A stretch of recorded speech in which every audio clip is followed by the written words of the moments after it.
Close your eyes and imagine a beautiful, warm summer day. The sun is shining, the wind is blowing, and on it you catch a whiff of that wonderful, distinctive smell, barbecue smoke. Welcome to XL BBQ. As we approach Labor Day weekend, let's make the iconic summertime classic, ribs. It takes time and practice to master ribs, but with this video, you will be able to make crowd-pleasing ribs in no time. We are going to start out by creating our own rub. This recipe comes from an excellent source of barbecue information, AmazingRibs.com. There you can find all sorts of recipes. The recipe and link are in the description below. In a large bowl, combine 3/4 cup of dark brown sugar. This will provide excellent color to this rub. 3/4 cup of white sugar. You can use different types, but today we have standard American paprika. You can try smoked if you want a little more punch. 1/4 cup of garlic powder. 2 tablespoons of black pepper. 2 tablespoons of ground ginger powder.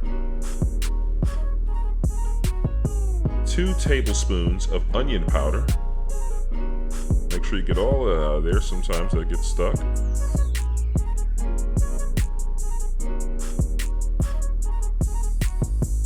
And finally, last but not least, 2 teaspoons of ground rosemary powder. This will give you a sweet and savory rub that could be used on all sorts of barbecue. Make sure you whisk thoroughly and combine this up, and you can store it in an airtight container. It'll last for a very long time. If you have one, use a shaker with large holes for even distribution. You can even reuse a thoroughly washed spice bottle, as you'll see me do here shortly. If you have neither on hand, do not be afraid to grab a pinch and just sprinkle as needed with your fingers. Now we'll talk about our slather. Some people like to put olive oil on first, hot sauce, or even water. Me, I use regular yellow mustard. We will lay down a thin layer of yellow mustard. This will not leave much flavor, but it will allow for the rub to stick to the ribs and not fall off. Now let's talk about salt. If you notice, our rub has no salt in it. We left the salt out on purpose, and this is a good thing because every piece of meat has different salt needs, and this allows you to control it. This is also good for those who need a low sodium barbecue seasoning. In this reused shaker, I have kosher salt, which I will use to season to my tastes. After we have salted the ribs, we're going to season it with our rub, and remember the surface does need space for the smoke to penetrate, so do not cake on too much. Let the rub tack up by waiting a few minutes before flipping to the other side. This will help make sure your rub does not fall off easy, even with the slather.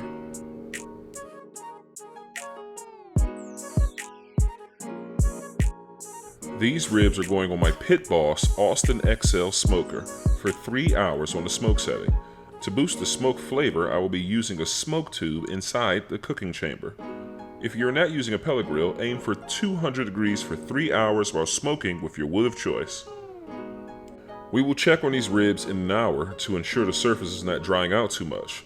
Smoke needs cool moisture to penetrate meat, and we will spray these ribs with your spray of choice.